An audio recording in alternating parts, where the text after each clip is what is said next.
15 नवंबर को देश के विभिन्न राज्यों में कैसा रहने वाला है मौसम का हाल, चलिए जानते हैं। दिल्ली एनसीआर का अधिकतम तापमान 25 से 26 डिग्री सेल्सियस तक चल रहा है। आने वाले दिनों में तापमान में गिरावट देखने को मिल सकता है।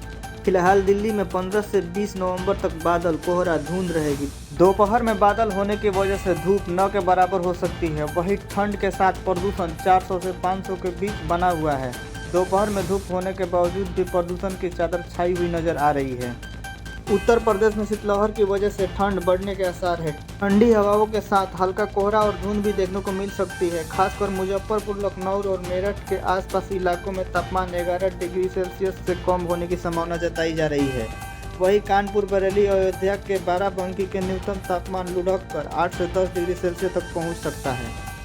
यूपी और झारखंड में चलने वाली शीतलहर का असर बिहार में भी देखने को मिल सकता है। राज्य में कोहरा छाए रहने का साथ साथ तापमान में भारी गिरावट की संभावना है, जिससे ठंड अचानक बढ़ सकती है। मौसम विभाग ने तमिलनाडु, केरल और माहे के कुछ इलाकों में 16 नवंबर तक भारी बारिश का अलर्ट जारी किया गया है। 16 से 18 नवंबर तक आंध्र प्रदेश और अंडमान निकोबार द्वीप समूह पर तेज बरसात की संभावना है। भारतीय मौसम विभाग के अनुसार पूर्वी राजस्थान से लेकर मध्य प्रदेश, छत्तीसगढ़, उत्तर प्रदेश और झारखंड समेत आसपास के राज्यों में आज और कल शीतलहर चलने की संभावना है। भारत में आटा मिल मालिकों ने सरकार से आटा, सूजी, मैदा के निर्यात की अनुमति मांगी है, जिसकी शुरुआत 10 लाख टन से करने का प्रस्ताव है। डीजीएफटी अनुमति देता है तो शुरुआती चरण में 10 लाख टन गेहूं उत्पादों का निर्यात किया जा सकता है। शिवराज सिंह चौहान द्वारा मध्य प्रदेश में शुरू की गई लाडली बहन योजना अब केवल योजना नहीं रह गई है, यह भारतीय राजनीतिक में आधी आबादी की निर्णायक शक्ति का प्रतीक बन गई है। यह एक ऐसा विजय मॉडल है जिसमें मध्य प्रदेश से लेकर महाराष्ट्र और बिहार तक जातिगत राजनीति के जटिल किलों को भेद कर भाजपा और एनडीए के लिए बम्पर जीत का मार्ग प्रस्ताव किया है। सरकार के अनुसार अगर कोई मिल अपने आवंटित निर्यात कोटा का प्रयोग नहीं करना चाहती है तो इसे 31 मार्च 2026 से पहले सरकार को सूचित करके वापस करा सकती है। मंत्रालय ने कहा है कि ऐसे अनुपयोगी कोटों को बेहतर निर्यात प्रदर्शन करने वाली मिलों को इच्छुक मिलों को पुनः आवंटित या वितरित किया जा सकता है। राजकुमार राव और पत्रलेखा के घर नन्हे मेहमान का जन्म हुआ है। कपल ने इस खुशखबरी की जानकारी इंस्टाग्राम के जरिए दी है। पत्रलेखा और राजकुमार राव के घर बेटी का जन्म हुआ है। सोनाक्षी सिन्हा और उनके पति जहीर इकबाल की केमिस्ट्री फैंस को बहुत पसंद आती है। अब सोनाक्षी और जहीर ने एक ब्लॉग बनाया है जिसमें सोनाक्षी मस्जिद जाने के लिए उत्साहित नजर आ रही है। वहीं जहीर कहते नजर आ रहे हैं कि उन्हें धर्म परिवर्तन के लिए नहीं ले जा रहे हैं।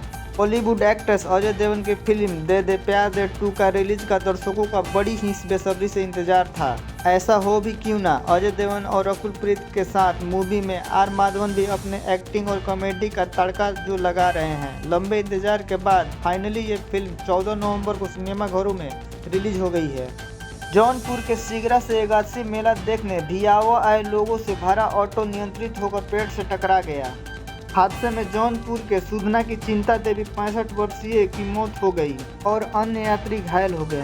मारुति सुजुकी ने ग्रैंड विटारा मॉडल की 39,506 यूनिट को फ्यूल लेवल इंडिकेटर में खराबी के कारण वापस बुलाया है। दिसंबर 2024 से 29 अप्रैल 2025 के बीच बनी गाड़ियों में फ्यूल गेज फ्यूल की सही मात्रा नहीं दिखा रही है, जिससे फ्यूल खत्म होने से खतरा है। कंपनी मुफ्त में पार्ट बदलेगी। यूपी के प्रयागराज में प्राइवेट बैंक मैनेजर से धोखाधड़ी कर 49,70,000 रुपये की ठगी करने और रुपये वापस मांगने पर जान से मारने की धमकी देने का मामला सामने आया है। पुलिस ने रुपये की लेन देन का विवाद बताते हुए जांच करने की बात कह रही है। शिमला शहर को 24 घंटे पानी मुहैया कराने की महत्वाकांक्षी परियोजनाओं पर वित्तीय संकट के बादल मंडरा रहे हैं। विश्व बैंक द्वारा पिछले 3 वर्षों में 587 करोड़ रुपए जारी किए जाने के बावजूद शिमला वाटर मैनेजमेंट कॉरपोरेशन को इसमें से केवल 250 करोड़ रुपए ही मिले हैं। इस गहरे फंड गैप के कारण अब कंपनी को परियोजना को कार्यों को जारी रखने के लिए कर्ज लेने का विचार कर रही है। टाटा मोटर्स के शेयर में 4.5% की गिरावट आई है, क्योंकि कंपनी ने वित्तीय वर्ष 2026 की दूसरी तिमाही में 867 करोड़ रुपए का घाटा दर्ज किया है। राजस्व में वृद्धि हुई लेकिन खर्चा भी बढ़ा है। मोतीलाल ओसवाल ने शेयर पर न्यूट्रल रुख बनाए रखा है, जबकि कमर्शियल व्हीकल कारोबार में बाजार हिस्सेदारी घटने पर चिंता जताई है। टाटा मोटर्स का विभाजन पूरा हो गया है।